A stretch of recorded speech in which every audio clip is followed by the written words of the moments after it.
illallah nyanyi illallah la ilaha illallah la asih Allah.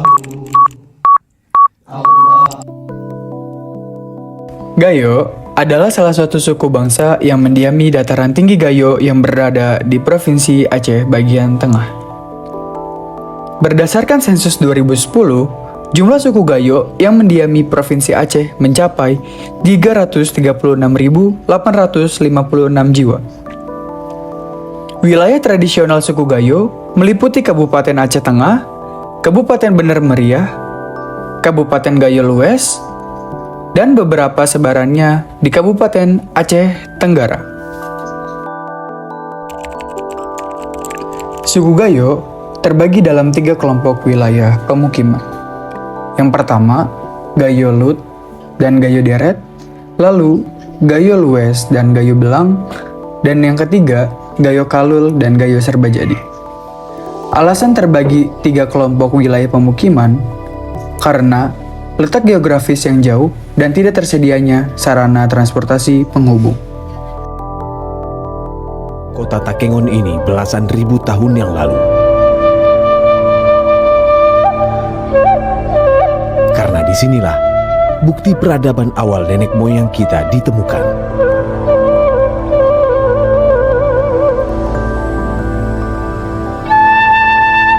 12.000 tahun yang lalu,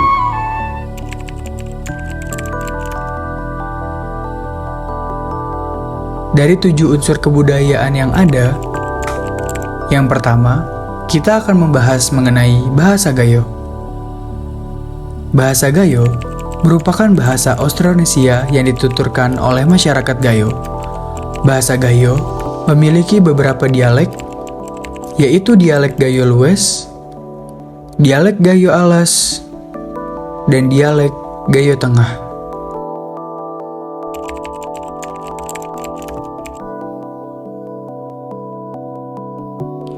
Selanjutnya, kita akan membahas mengenai fungsi bahasa Gayo.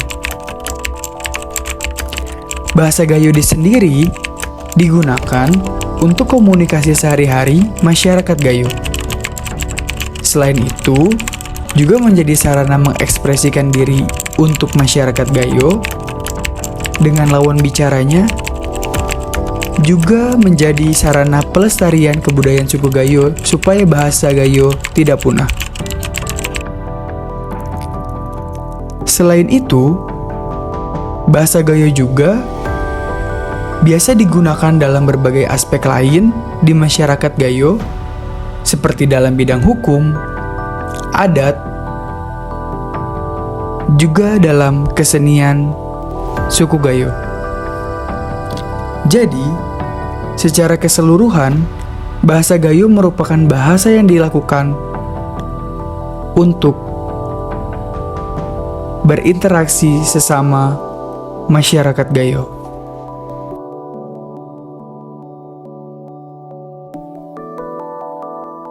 Yang menggunakan bahasa Gayo disebut urang Gayo.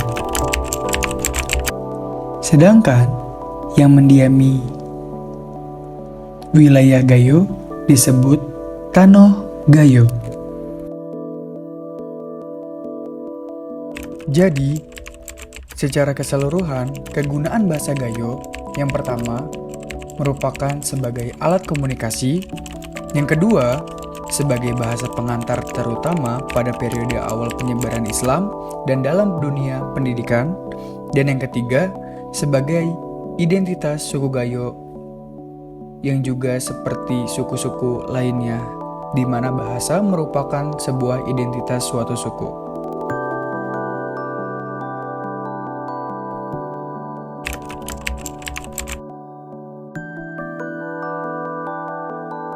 Pembahasan yang kedua mengenai 7 unsur kebudayaan suku Gayo. Sekarang kita bahas mengenai religi.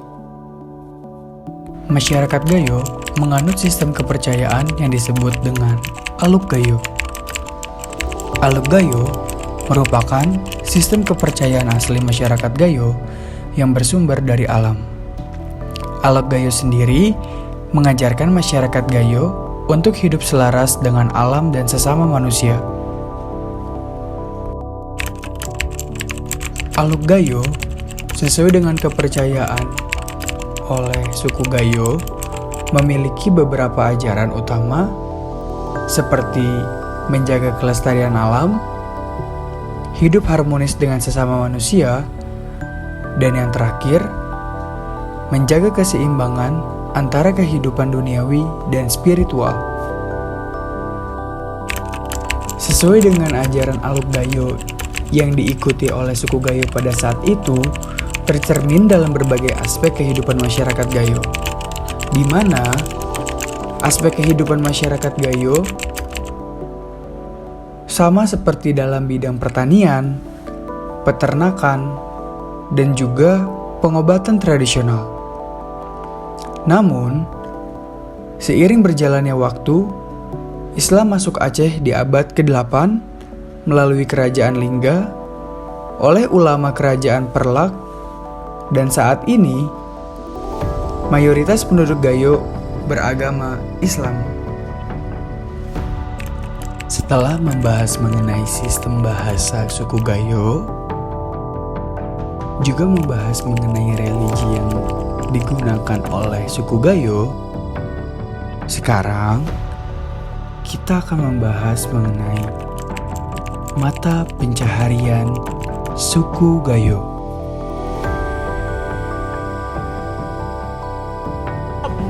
Boleh naik di belakangmu ya?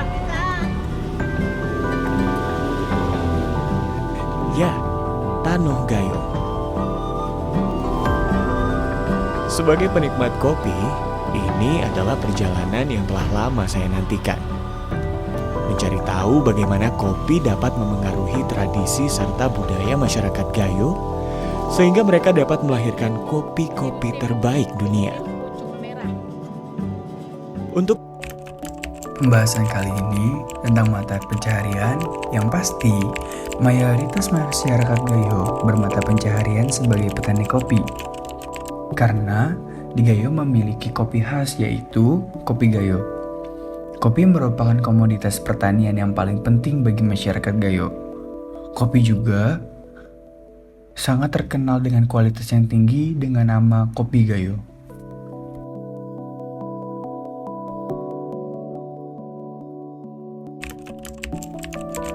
Selain bertani kopi, masyarakat Gayo juga bermata pencaharian sebagai peternak, pedagang, dan nelayan.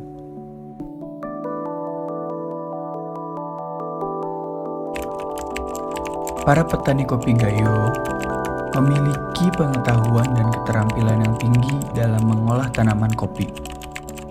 Mereka menggunakan berbagai metode tradisional untuk menanam, merawat, dan memanen kopi.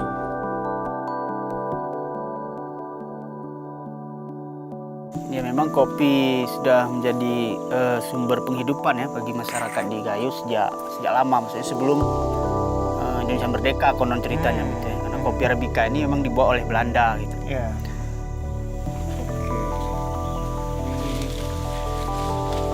Kalau ini daunnya cukup rimbun. Kalau yang ini kurang istilahnya generatifnya, jadi yang tumbuh tuh vegetatifnya. Jadi tunas-tunas ini makanya kalau sudah kontrol kan. Iya. Jadi harus disesuaikan, diseimbangkan ya, Bang. Iya. Jadi kebun kopi di sini tuh menurut nenek dibuka sekitar tahun 65. Ini di desa kita atau secara keseluruhan di Tangerang? Secara desa ini, Oke. terutama kampung ini, kampung Baik. Nongkal ini. Ya. Pada masa lalu masyarakat Gayo bermata pencaharian bertani di sawah, lalu ternak, menangkap ikan, dan meramu hasil hutan, juga mengembangkan kerajinan. Selain itu, masyarakat Gayo juga mendulang emas, mengaduk mesin, sebagai penjahit, berdagang hasil hutan, juga sebagai pengukir.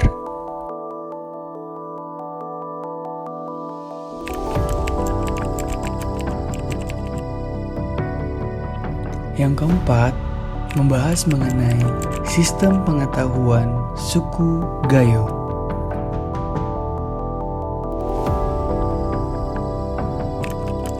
Jadi, masyarakat Gayo memiliki pengetahuan yang luas tentang alam dan lingkungannya. Pengetahuan ini diperoleh dari pengalaman hidup dari ajaran-ajaran Aluk Gayo. Aluk Gayo sebagai sistem religi pada saat itu suku Gayo.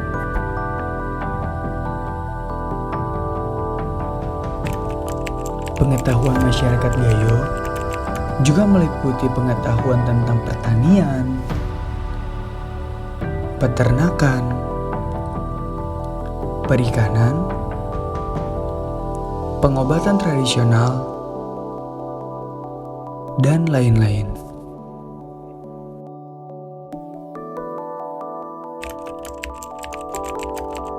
Pengetahuan masyarakat Gayo tentang pertanian juga meliputi pengetahuan tentang jenis-jenis tanaman, cara menanam itu bagaimana, cara merawat tanaman itu seperti apa, dan memanen tanaman.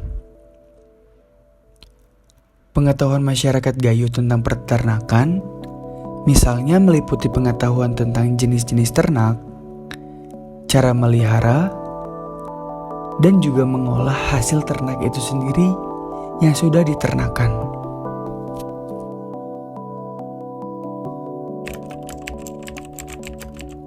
Sistem pengetahuan yang digunakan oleh suku Gayo yang pertama, menggunakan penghitungan Hijriah dengan Senin dan Rabu merupakan hari yang dilarang untuk pergi ke sawah.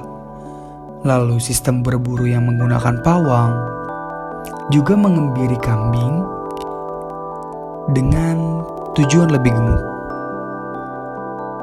Selain itu, ternak kuda juga sebagai sarana transportasi ketika ada perjalanan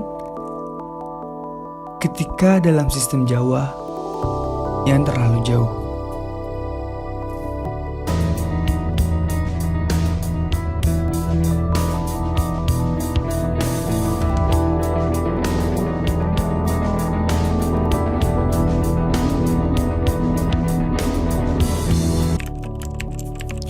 Setelah membahas keempat unsur kebudayaan suku Gayo, yang kelima, kita akan membahas mengenai sistem peralatan hidup dan teknologi suku Gayo.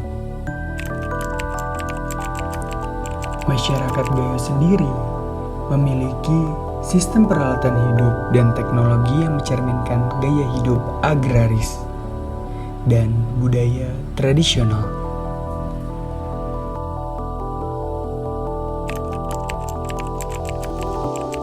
Yang pertama, membahas mengenai rumah Gayo.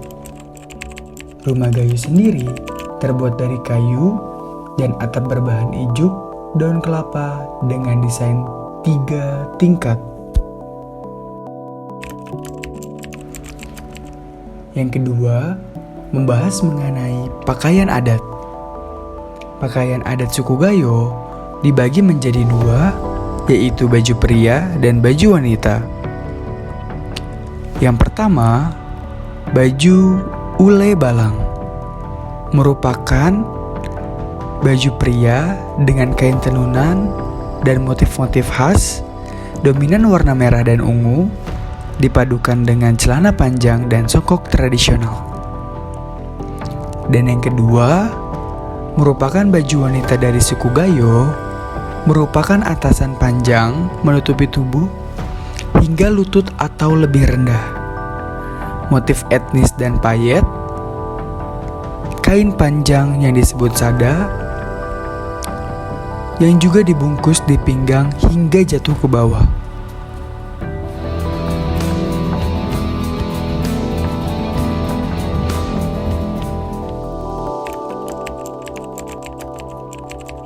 Secara transportasi, masyarakat Gayo masih bergantung pada menunggangi kuda. Di daerah pedalaman, selain itu juga menggunakan sepeda dan juga masih menggunakan transportasi jalan kaki. Tetapi, seiring perkembangan waktu, motor juga sudah menjadi hal yang umum pada masyarakat Gayo saat ini.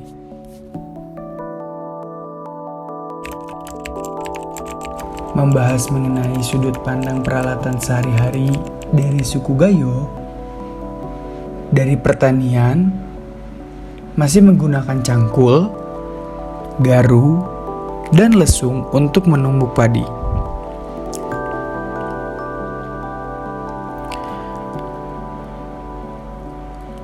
Lalu, alat rumah tangganya masih menggunakan panci, wajan, alu atau lumpang, kursi, meja, lemari terbuat dari kayu.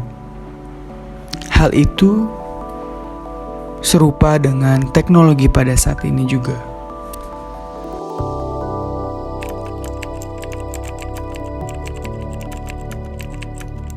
Lalu, membahas mengenai teknologi dari segi pertanian, pada saat dulu masih menggunakan cangkul dan sekarang sudah menggunakan traktor.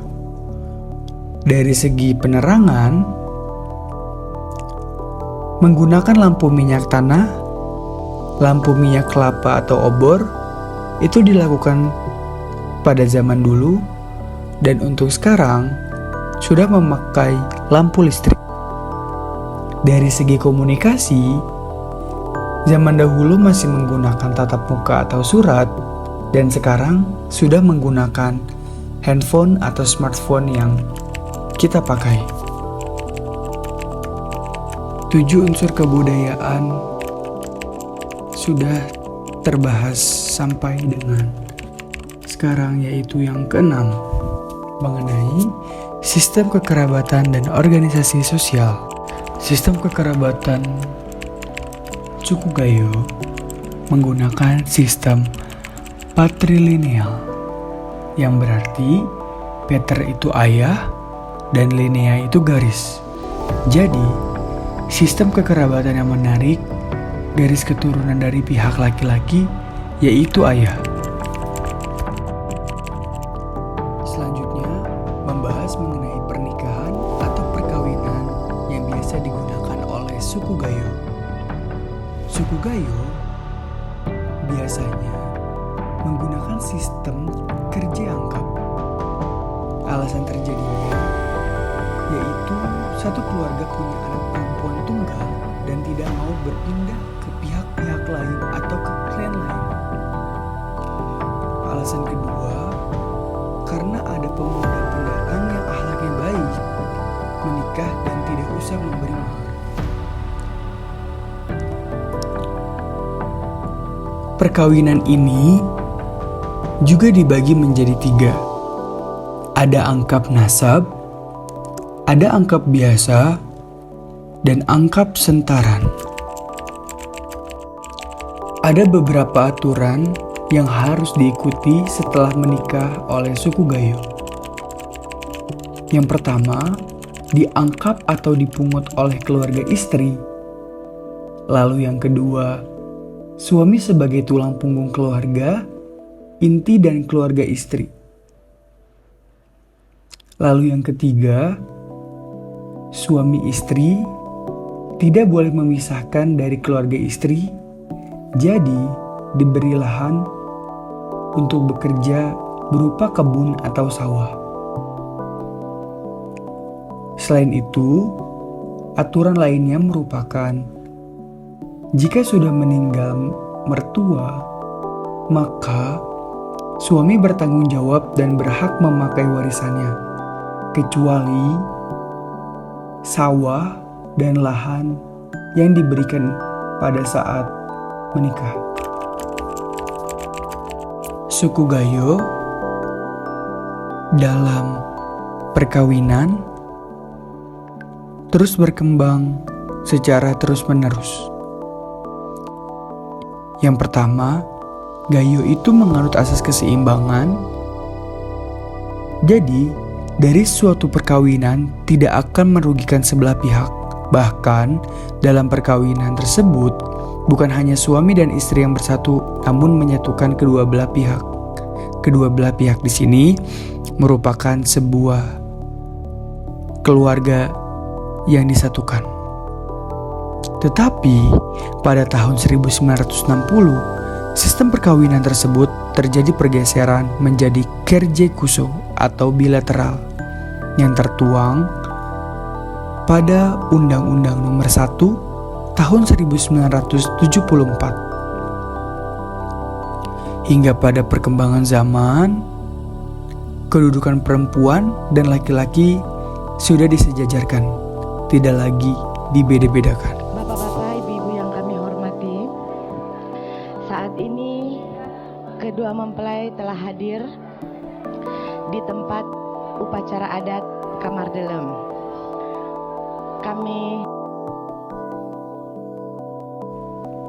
Yang terakhir, membahas mengenai organisasi sosial suku Gayo. Masyarakat Gayo hidup dalam komunitas kecil yang disebut kampong. Itu dipimpin oleh Gecik. Sekumpulan kampongnya itu disebut dengan kemukiman, yang juga dipimpin oleh seorang mukim. Satu kampong terdiri dari beberapa kelompok atau klan.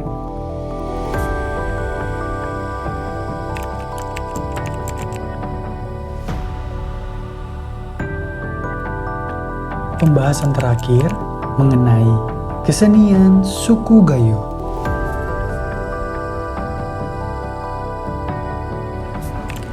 Suku Gayo memiliki berbagai kesenian, mulai dari tari, musik, hingga sastra. Salah satu kesenian Gayo yang paling terkenal adalah tari saman. Tari saman memiliki beberapa ciri khas. Yang pertama, mulai dari gerakannya yang hanya menampilkan gerakan tangan, badan, dan kepala.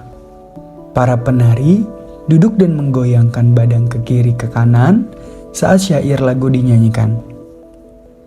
Lalu dari makna, tari saman mencerminkan pendidikan, keagamaan, sopan santun, kepahlawanan, kekompakan, dan kebersamaan. Tari saman juga melambangkan rasa gotong royong dan kebersamaan dalam masyarakat.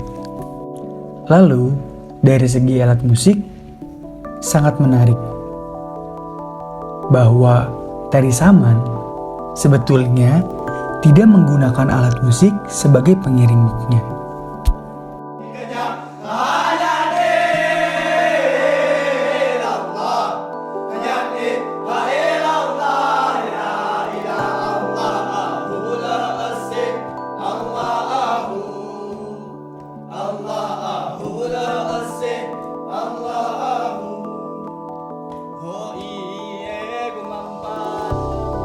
Lalu, kita membahas mengenai fungsi kesenian bagi suku Gayo. Yang pertama, sebagai sarana hiburan dan rekreasi bagi suku Gayo. Lalu, terkadang memang sebagai ritual. Juga sebagai sarana pendidikan, sarana mempertahankan keseimbangan. Dan yang terakhir, yang tidak di luar ekspektasi saya, merupakan sebagai media dakwah. Lalu, pembahasan mengenai asimilasi suku Gayo. Asimilasi merupakan proses pencampuran dua kebudayaan yang berbeda menjadi satu kebudayaan yang baru. Dalam konteks kebudayaan, suku Gayo, asimilasi dapat terjadi melalui berbagai cara. Yang pertama, perkawinan antar etnis. Perkawinan antar etnis, contohnya orang Gayo dengan orang dari suku bangsa lain seperti Aceh, Jawa, dan Minangkabau. Lalu, dari pergerakan sosial seperti gerakan keagamaan, seperti pada gerakan Persatuan Islam yang disebut GPI dan gerakan Aceh Merdeka atau GAM. Dan yang ketiga, dari segi pendidikan. Contohnya, seperti pendidikan formal di sekolah dan pendidikan informal di pesantren.